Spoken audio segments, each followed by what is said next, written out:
This is mainly a wing diagram, and this is probably mainly fuselage and tail.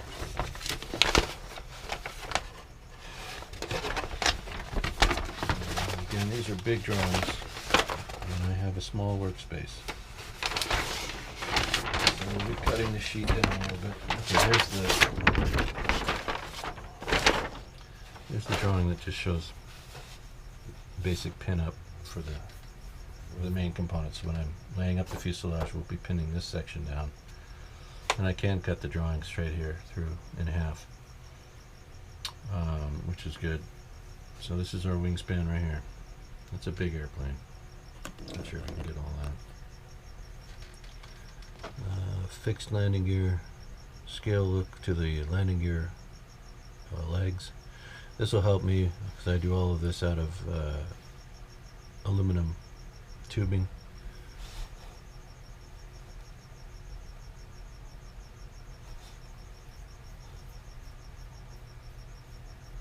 So good. We'll probably have retractable gear on here.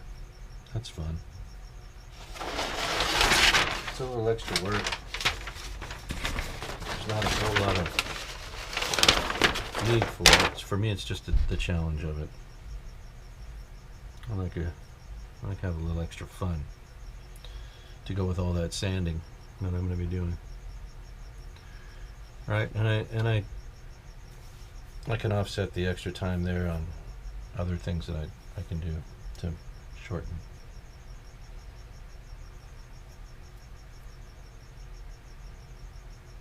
But I like it. I like the invasion stripes. I don't like them all over the airplane. I'll probably just find a scheme that just has the waist invasion stripes below the insignia here. I'm not a real big fan of all this, of all the stripes. And even this one has the complete wrap here. So we'll settle on. We'll find a paint scheme.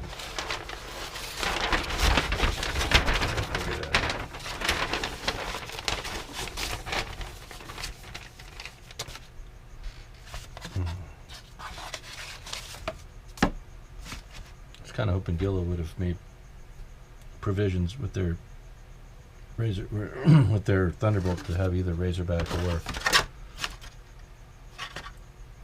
or the bubble top in one box. When you're the builder, the option, but that's all right. Well, that would have been more work for them. Here now, it's just more work for me.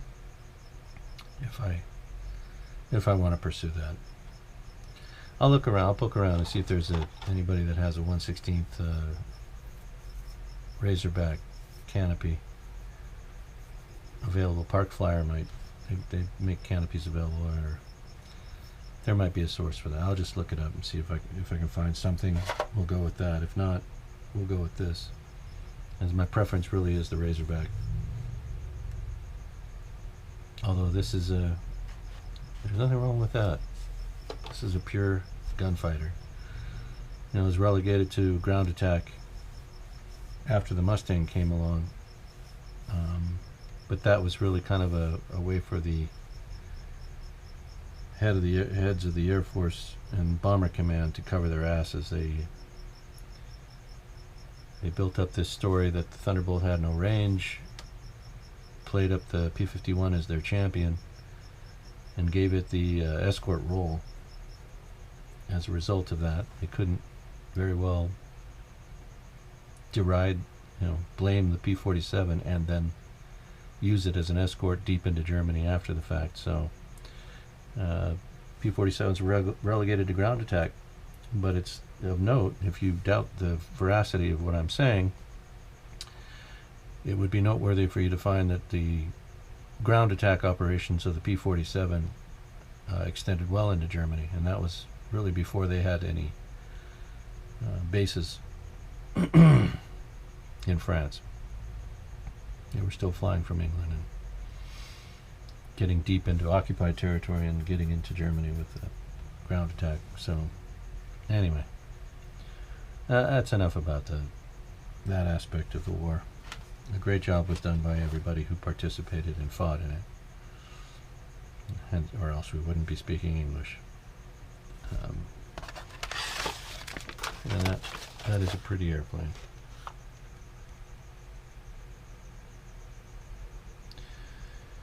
So, outrigging it,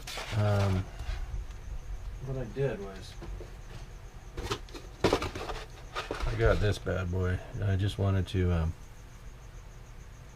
clarify a few things. When I was thinking of the Razorback, I wanted to make sure I was getting the shape right, and then I wanted to make sure that if there were drop tanks included, and this one comes with both the paper early tanks that they were getting from the RAF, the 108-gallon tanks, I think they were, and then it has the larger 175 centerline tank that eventually the Army Air Corps was sending over the U.S. Air Force by then, I think. Army Air Corps. This tank. And this is the same, I think that's the same tank here that was used on the P-38, which is actually a 200-gallon tank. This one. That's the one that's included with the Guillow, with this kit. That's this tank here. So the P-38s carried this, and that's the tank that they had slung under the wing so that they could extend the range of the P-38 so that they could carry out the mission against Yamamoto in the Pacific. So the P-47 could carry that center line, and it could carry the 175-gallon tanks out here on the wing position. And it could do that right from the start. After the initial 187 P-47Cs were built, every other aircraft made by Republic in this configuration could have carried all three of those fuel tanks and had more than enough range.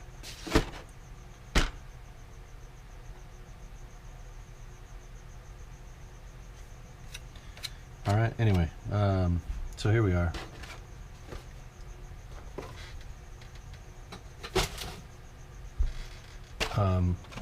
As a D model, and the D25A, or even as an N, which I could convert it to an N pretty easily. I could put the rocket tubes on this, along with these 250-pound bombs, and give it a warload. It's typical of the ground attack missions that they were tasked with after the fact.